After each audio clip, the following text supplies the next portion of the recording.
So as we go through this presentation this afternoon, we're basically going to go over the ways that postcards were made here and really reflect what people wanted to get across here in this state. And then also how postcards, though, were used, because at the end of the day, they weren't just printed. People did their own things with them as they collected them and sent them. So to start off, we're going to talk about one of the first major postcard publishers in Colorado, and that is the H Tannen Curio Company. So this is Harry Tannen. He was the founder of that company. He first got his start here in Colorado when he moved here in 1880. He was born in Maryland originally, but he worked here as a bartender at the Windsor Hotel in Denver. And while he was here, he met several famous individuals. He met Frederick Bonfils, who he'd eventually go into business with. And he also met figures such as William Buffalo Bill Cody in his time here. And when he first started working in Colorado, he found out pretty quickly that people really appreciated different Western themes. And he also soon discovered that people really like shiny rocks. And he realized that he could sell shiny rocks for a lot of money even when they weren't worth a lot. So he's a very interesting character. You'll see there he has a nice little statue of an elephant there on his desk. And I'll get back to that in a little bit. This is a picture of him when he was a little bit younger, probably early 20th century, when he was first getting his start. But he first really went into his own business in 1883. He started his own business selling rare curios and rare gems. And he also had several storefronts that would move around throughout Denver. On top of that, though, he also had his own publication called The Great Divide. Here's a Christmas ad from that catalog. And it served as both a catalog as well as a magazine that went over different kind of Western stories, things that mythologized the West. So it would have stories about cowboys and outlaws and Native Americans and mountain treks and that sort of thing. So it was always really heavy on the drama, and of course he always had something to sell in a typical businessman-like fashion. So you see there's a variety of different products he would sell that were made up of different types of gems, and he even called himself a mineralogist in the lower right corner. But a little bit later, in 1896, that's when he actually started the H Tannen Curio Company. And he had a storefront that he was able to set up at Arapahoe and 16th Street. And he had just a whole business that was dedicated to everything you could think of related to Western souvenirs and related to gems like these. And of course, though, he started to go into postcards, which he really started kicking up business-wise, starting roughly around 1907, probably.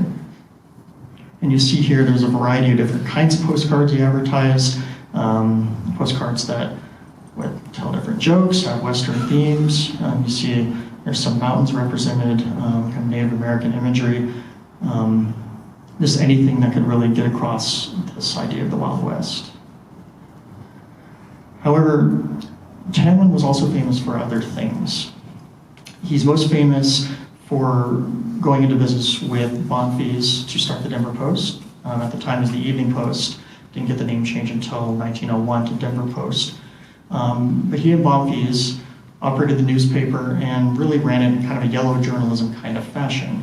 In fact, sometimes they'd have a kind of pay-to-play kind of system with how they would advertise with that newspaper. So it's a very different time in terms of how newspapers operated, but it was right in line with how he operated as a businessman and a salesman.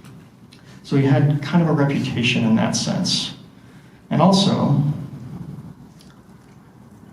you recall that I said to remember the elephant statue that was on his desk. Well, he was a big fan of elephants, which is why he had his own circus. And I haven't been able to confirm that that is actually him in the photo, but I believe it is based on the name of the circus and the time period. But he operated the circus just because he liked it in general. He actually operated it at a loss, around $265 a week is what he lost operating the circus. But he liked it anyway. But as I said, he did have a reputation as a somewhat ruthless businessman. He went into business a lot with Buffalo Bill. He sponsored a lot of his rodeos and Wild West shows. At one point, Buffalo Bill actually got into debt with Tannen, and because of that, Tannen actually made him perform in a circus on some occasions. So he did not always build up the most friendly reputation. And this right here is a picture of the curio shop off 16th Street. And you can just see all sorts of things going on here. My favorite thing is the alligator in the center, who's holding a plate, if you notice that. But then you also see just all the other kinds of curios that he would sell. He has things like Indian baskets with questionable authenticity. Of course, the gems all laid out in cases. You can just see that he really wanted to sell the West. And that's really the point I want you all to take away from this, from talking about Tannen. In case you haven't already noticed, he really did want to sell the West as an image. He wanted to sell it as something that people could kind of romanticize. That was his product. And that is very much reflected in his postcards as well. So this first sample we have of a Tannen postcard shows basically some snowbanks that were cut through for a railroad and a passenger train. And it's a pretty typical kind of postcard that he'd have. It would show off different parts of the state. That was obviously one big thing you wanted to represent in a postcard business were different tourist attractions. And so you see that represented here. Now in terms of how you actually make a postcard, you would always print it with what's called the halftone process. And so every printed postcard is made of these tiny dots in different inks. So the way that they would do this is they would actually start with an original photograph. They would develop a photograph into a print, and then they would photograph that print with a dot screen over a camera lens. And it was a very large camera that they would use with an almost industrial kind of setup in a shop. They would take a picture of the print, and then they would have a new negative that had that dot pattern on it. And then when they would take that plate, they would use it to develop onto printing plates, which would have photosensitive material on it. They would be able to etch the plate so that they would then have a more three-dimensional kind of relief on it to print with. And again, with that dot pattern. And then they could use multiple plates in order to print each card, representing different colors. They usually have to use color separation negatives, negatives that were sensitive to particular spectrums of light in order to represent each kind of color that they wanted to print with. For a long time, they were not able to have 100% accurate color, but they were able to at least get close to it because they knew that certain spectrums of light were represented in a given color separation negative, and they made a plate accordingly with the right colors they needed. Well, one thing you'll notice about these mock-ups, these pictures that they would take photographs of in order to make their plates to print, they're heavily embellished. Postcard publishers would do this quite often. They would illustrate on the original print that they were photographing in order to make things stick out more, because sometimes when you have that dot pattern over something in the print, it'll turn out blurry. So you see on the right there are some gentlemen who are drawn in, so they did that to make them just kind of stand out more. And then even on the left there, they even went through the trouble of making the snow stick out a little bit more with this image. And that was a common practice with making postcards. And here's another sample. Once again, we can see the dot pattern there, maybe a little more sophisticated than the other one. And here's the mock-up of that one. You can see they cropped out quite a bit, and you can tell pretty clearly along the edges there what parts of it are kind of the original photo and what parts of it they've really added detail to. And once again, if we look at the right, you can see the person walking on the far right there is drawn in, and then the ones on the left are not. And then on the left, I like this little detail on this mock-up because you can clearly tell that they've illustrated the car, but if you notice, if you look above the car, there's that kind of black box. That is actually a sign that they blacked out of someone's business. So you keep in mind they kind of pay-to-play kind of system that Tannen set up. It's kind of representative of that. Thematically, as we said, there was a lot of Western themes, and it was very easy for Tannen to use his cards to promote the different Wild West shows and rodeos that he sponsored. So this one here is for Pikes Peak Rodeo in Colorado Springs. Here's another one, also for Pikes Peak Rodeo, showing the infamous rocking chair horse. You'll notice in the lower left corner that there's a railroad company listed also in the lower left, which would not have been unusual at that time. Railroads would often sponsor photographers to go and take shots in order of the landscape across the country, and then they would reproduce those images for advertising and things like that. And it was the same with postcards. And Tannen would definitely work with railroad companies on occasion to make his postcards. And here's the reverse side of that card. You can see very clearly it's advertising that Pikes Peak Rodeo. And you can also see at the very top there, there's Tannen's trademark Indian doll logo. And then this one represents Old Steamboat, who was a very famous horse. Now, can I get a show of hands? Does everyone know who Old Steamboat is? Has anyone heard of this horse before? No? Well, if you've ever seen the Wyoming license plate, the cowboy on that horse, that is that horse. This was one of the most infamous horses in rodeo history, very mean. He actually had a hole in his snout, and because of that, whenever he'd get mad and breathe really hard, he would make a whistling sound. So that's why they called him Old Steamboat. It's like a steamboat whistle. As you can tell from the image here, he was quite a ruthless horse. And he actually got his start, the horse first debuted in 1901 at Denver's Festival of Mountain Plain Rodeo. So it's definitely a unique part of Colorado history as well. And then this very last slide relating to Tannen, I'll show you. It shows here that he's clearly showing off his business. It is not unusual for him to also really promote Denver in a lot of his postcards. So overall, we've gotten a good look at one type of postcard publishing in Colorado and how it really reflects Colorado. Tannen had a very clear idea of what he wanted to sell, a very clear idea of what he wanted to portray with Colorado in the West. And he went through a lot of lengths to embellish that. And he was the biggest postcard publisher for a long time. He did pass away in 1924, and the company kept going into the 50s. But after he passed away, there were some other publishers that started to come onto the scene as well. And one of those is Sanborn Souvenir Company. This is run by Harold and William Sanborn.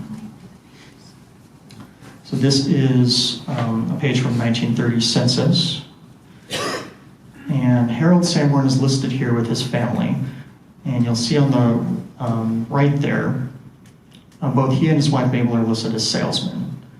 So that was primarily the kind of work that they associated with when the census was taken in 1930. But then you go a little bit further into 1940, he's listed as a photographer. And it's important because he seems, throughout a lot of the records I've been able to find of him, Harold seems to kind of use the terms interchangeably. That was his career, was to take pictures, and then he did it to sell souvenirs. That's just what he did. If we fast forward just a little bit more in 1966, by this point his son William had taken over much of the business. He was the president. Looks like his mother was still involved as vice president. But you can see that there's kind of a full variety of different things that the business was involved in. So really kind of a fusion of what they did professionally as photographers and then also as salesmen. So this is one of Sanborn's real photo postcards. Up till this point, we've looked at a lot of the what are called photomechanically printed cards. Those printed with ink with those tiny dots. But a real photo one is just that. It is an actual photograph on the card, just like a photograph you would take and develop. And so we see one here of Ore, And this is kind of the common imagery that you see with Sanborn cards. They like to take shots of cities and really represent cities and sell those around the state. One interesting thing about this card, you'll notice the X, the tiny little X there kind of in the center of the card. Someone actually used this card and they wrote on the back and everything. And they told someone that they were moving into a new summer house, and that X marks the summer house. And so that says something kind of about the benefit of a real photo card. There can definitely be some artistic talent put into a photograph, obviously, but it's also much more accurate and kind of matter of fact. And so these postcards do a fantastic job of really showing different landscapes more or less as they were, or as close to that as we can get. And we see here, this is another view of Ouray, probably taken in the same run according to the negative number in the lower right corner. And then here's a shot of Georgetown in 1947. And if you notice in the lower right corner, it says Sanborn, but it looks a little bit different. The signatures before had the swirly S going on, and this does not. We're not quite sure, but we suspect that the normal S like that is representative of Harold, and then the swirly one is representative of William, just based on the way we've been able to date the postcards so far. And this one is from a different angle of Georgetown, but you can see that that one's done by William Sanborn, and also the negative numbering is different. So it's part of a different run, different series.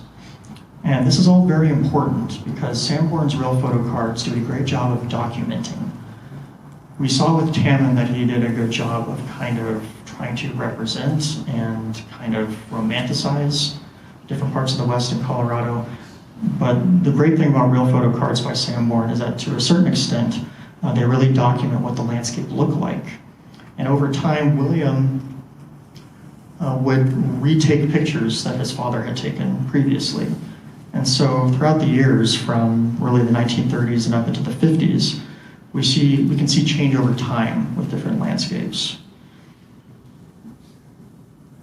And of course, major tourist points or major landmarks in Colorado are represented in his cards. You can see particularly famous ones like the Georgetown Loop here. And we can also see not so famous attractions here, which is another great aspect of the Sanborn Company. So this is the Prunes the Burro Memorial in Fairplay, Colorado. I don't suppose anyone has heard of this. Some people have. Oh, yeah. Okay.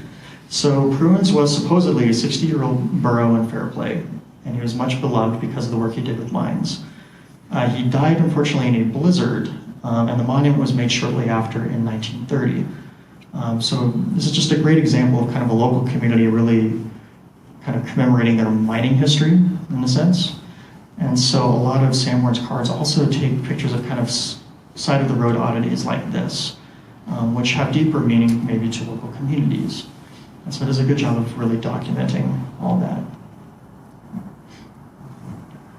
And of course we see Grazing Tortoise Peak right here, so he definitely did not hesitate to take a picture of the beautiful scenery in Colorado either.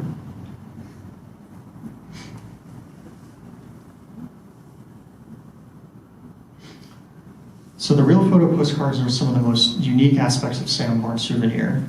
But another thing about it that's really interesting are his Lennon cards. A lot of you probably recognize this type of postcard. It's very iconic. Technically, this kind of card has been used for quite a while. We've seen some postcards. There's some that are on the table back there that aren't on in color but have the same kind of setup from the early 1900s. But this kind of postcard really grew in popularity starting in the 1930s. You'll see it was printed there by Kurt Teich and Company. It was a national level company that made a lot of cards like this, but they often worked in partnership with local companies like Sanborn. And this is a Sanborn card as well. Lennon cards are unique because of that vibrant color. These were printed much the same way as Halftones, but the kind of material they were printed on resembled linen. But it was actually just an embossed paper. And because of that, it kind of artificially increased the surface area, which allowed the ink to dry quicker. And it made for some great kind of colorful views like this. And so the Sanborns also printed great looking cards like these.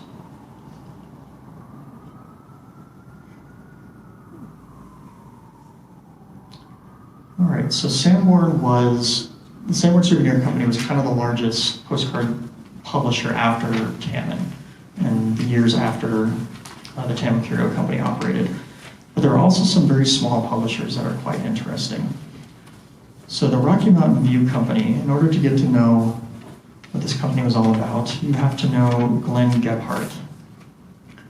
Now this image right here was taken from a yearbook. It was in 1942 that it was taken. He was a science teacher at Northside High School. And if you look in directories or census records, he is listed as either being a teacher, in this case being a treasurer of a schoolmasters guild, so he was definitely a professional educator in the Devon public school system. However, if you'll notice, his address there says 1166 South Corona.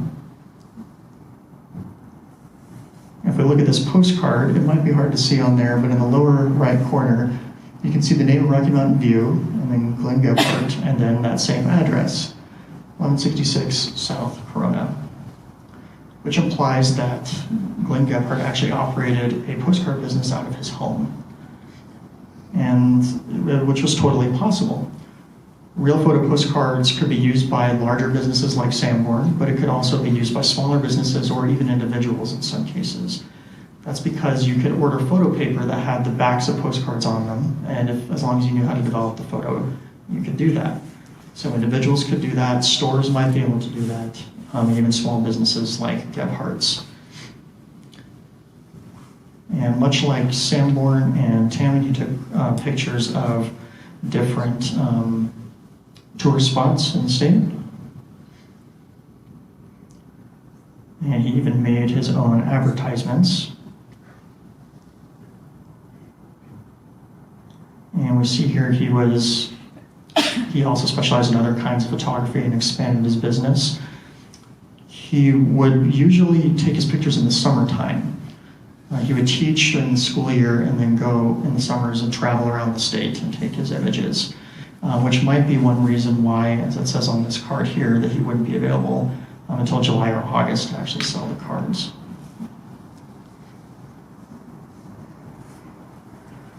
But if you see cards like this, you can see that it's a beautiful card even though it's in black and white.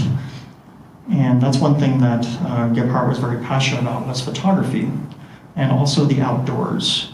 And so a lot of his cards not only represent different locales in Colorado, they also really demonstrate just how passionate he was about really getting out into the mountains and into nature. He was actually part of the Colorado Mountain Club. On some occasions, he would even write for their publication, Trail and Timberline. There was at least one article he wrote giving people advice on how to take color photography. This particular card is probably a more personalized one. It shows his group on an outing, hiking around near Hayden Peak. You see another one where they're at Snowmass Lake with a very large fire, camping out. And this one either packing up camp or taking a break.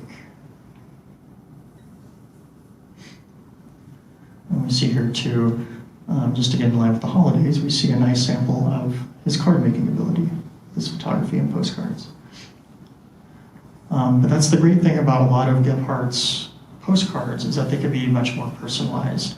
So we have these postcards that are from these big companies. They make a lot of money, and they get a lot of distribution, but that's not the way a postcard necessarily had to be. It could also be much more personalized and on a much smaller scale. And the last publisher I'm going to talk about, before we pivot to the last half of our presentation, is Robert C. Bishop Photography. And this is representative of kind of the postcards we're used to seeing today. The postcard being more of a 4x6 size instead of the 3.5 by 5.5 size. much larger, and the color, of course, is much more accurate. As photography became more sophisticated in the early 20th century, more specters of light were able to be captured, which meant it was possible to make more accurate reproductions. And so by the time we get to, definitely by the mid-50s onward, you start seeing cards that are more of this kind of quality. And the interesting thing about Robert C. Bishop, he was most famous as a photographer. That was primarily what he did. He got his start around 1951. He photographed a photographer's conference in Aspen. And he also studied with Ansel Adams and actually maintained connections with the studios in the 1980s. And he's won several awards over the course of his career, and he's also been part of Postcard Distributors Association and been honored there. So he made quite a scene, or he really put himself on the scene with postcard publishing. But this one here of Aspen is very representative of his work because he liked to specialize a lot in our ski resorts here in Colorado. Here's another one of the Aspen slopes. And this is a gorgeous one of the Maroon Bells, which was one of his favorite kind of locales to take a picture of. And ones like this as well of Capitol Peak.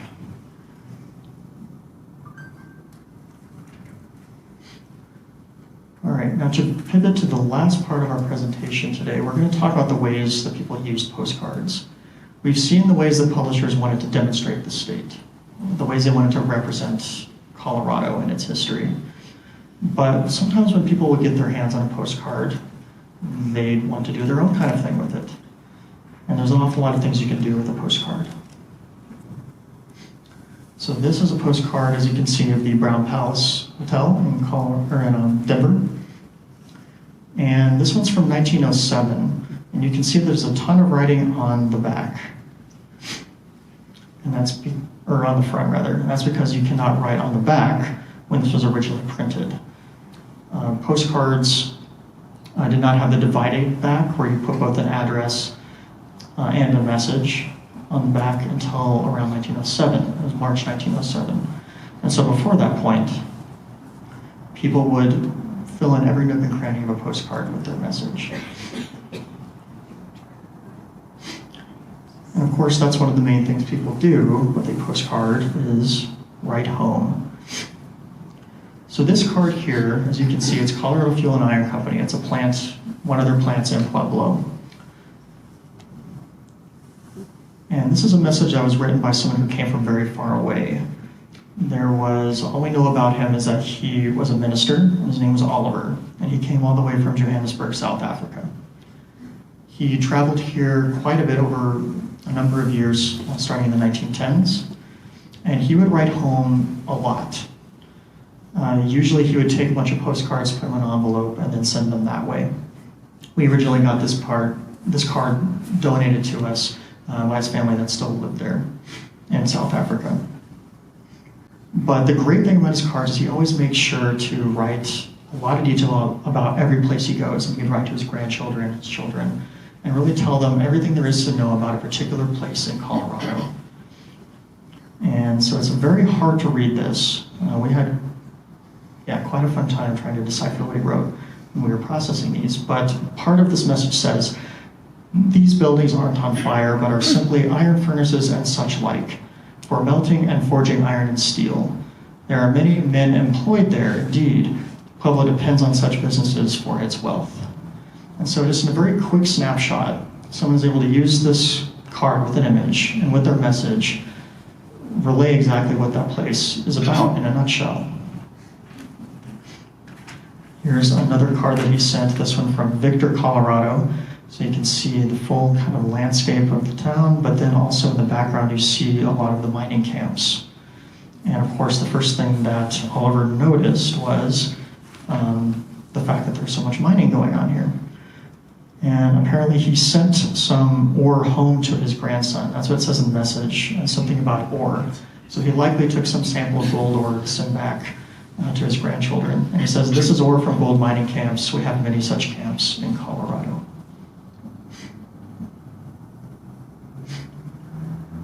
this next card, I'm going to turn it over to Bethany. Hello, everyone. So these postcards are really interesting because they really showcase the Moffett Road, the rail line that cuts through the Continental Divide. It was a huge tourist attraction and people absolutely adored it and wrote home.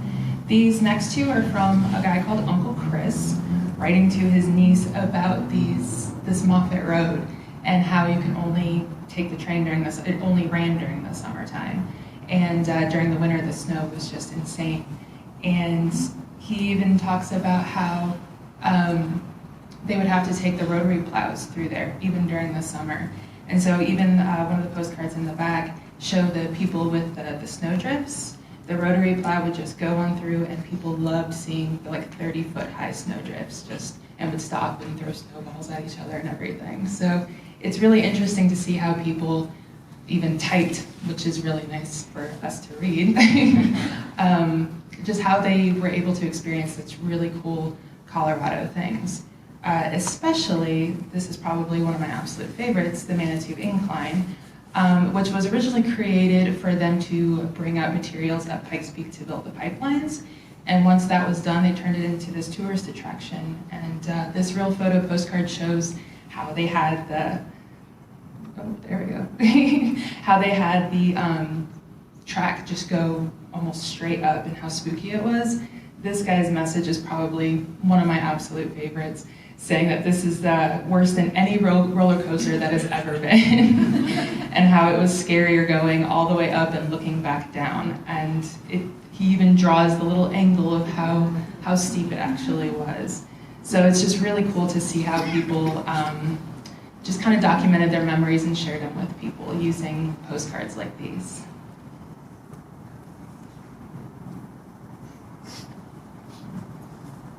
So we've seen a lot of messages that people write to one another with postcards, but there's also quite a few businesses who made use of postcards for their own advertising needs, and also to commemorate different trips that people would take. So this is a postcard from 1908 of Pikes Peak, and it really advertises the cog railroad that goes up there. It first started operating in 1891, but they really like to advertise the ascent up to the summit of Pikes Peak.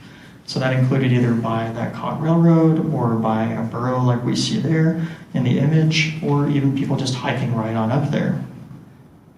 And you see on both the front and the back there's that souvenir stamp, which is kind of a badge of honor, I guess you could say, for any would-be tourist who is going up there. But the really interesting thing about these souvenir stamps is that they kept being used for many years. So this is a postcard from 1993, again of the cog railroad. And then we see a nice little example of kind of continuity. We see that stamp being used just in a different form.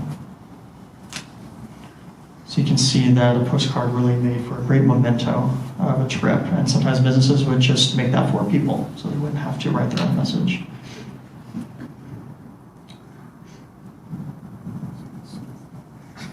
And of course I had to discuss the Charile Horse, Denver's horse car. It was created in what's now Broadway in Hampton, and it was the South Broadway trolley cars. And so this company developed where they built a track from Broadway in Hampton going up to Broadway in Quincy, which there was Charile Village, which was like a shopping center. And so shoppers would get on the car, the horse would take the car all the way up the hill, shoppers would get out, do their thing, and then come back, and the driver would hitch the horse onto the car like this, hop on the back, give a little push, and they would ride it all the way back down. And supposedly it took 15 minutes to get up the hill, but 3 minutes to get back down. So, and this is the real photo that they used to create the postcard, which is this guy. And it's just a really beautiful card, and again, those are in the back as well to view.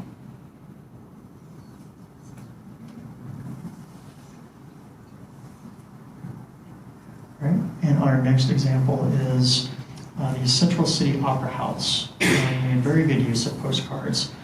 to get word out when they had a revival and a reopening in the 1930s.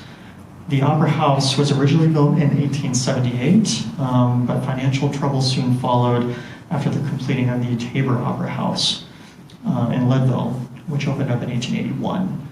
And over time, it just could not compete with another opera house. So it ultimately closed in 1927 after going through many kind of fits and starts. But it eventually did go through a revival starting in 1932 after the founding of the Central City Opera House Association, which really pushed to reopen the opera house and use it for plays and other events. So you can see with this particular image here, we have a 1937 showing of a doll's house at Central City Playhouse, or Opera House. And then this is a really interesting card. This is advertising Ruy Blas.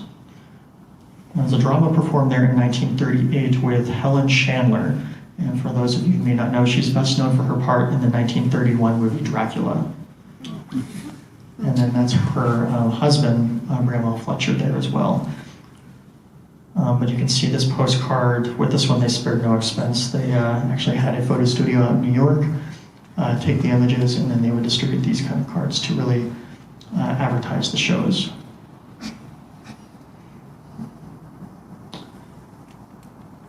And so the last part that we're going to talk about here, pictures are worth 1,000 words. People would use postcards to really convey different things that they were going through and convey different historical events that they were going through. So this image here is from shortly after the Ludlow Massacre. So between 1913 and 1914, coal miners in Los Animas County have been striking to pressure mine operators to follow state mining law. And the strike was characterized by violent conflict between mine owners and miners. And it culminated in the burning of a strikers' tent colony by the Colorado National Guard near Ludlow. And that happened on April 20th, 1914. And technically, the National Guard did not mean for there to be any casualties when they burned down the tent colony.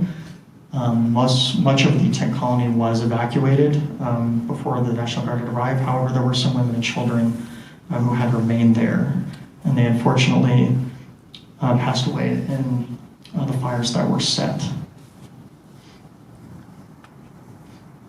And so you see in this card, that's the hole where the women and children had hid within their tent when the fire unfortunately killed them.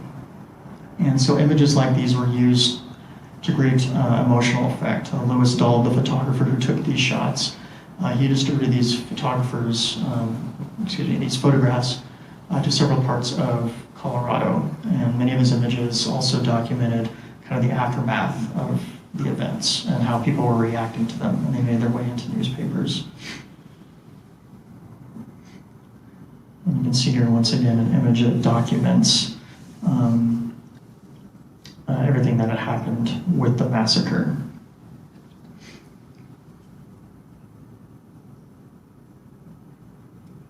So one last example I'm going to show you here, and I don't mean to end out on a note of just nothing but disaster and tragedy, especially shortly before the holidays. But these next series of images I'm going to show you are from the Little Dry Creek flood in 1913. And so this happened around Englewood, Colorado. That's where this is. And you see there's all sorts of floodwaters that are just going through the streets. And the great thing about these photos is that people really hadn't seen a flood like this all that often necessarily. And so they were able to take photos of it. They were able to kind of remember it and get word out about these events to people that they knew in other places. Keep in mind, these look like normal photographs, but these are actually postcards. You look on the back, there's a spot for a message, and we can put a stamp to mail it. And so people were really just kind of posing with the flood and really kind of advertising this event in Englewood to people outside of the community. So perhaps, individuals took some of these pictures, and sent them out themselves. I would imagine some of the stores like we saw along Main Street earlier might have used them as well. We can just see that they're really taking these floodwaters in stride and find it quite interesting.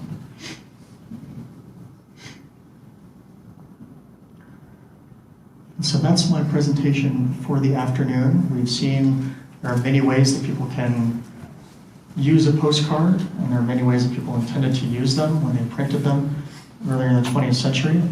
But one thing's for certain, they definitely reflect our great Mile High State. Thank you.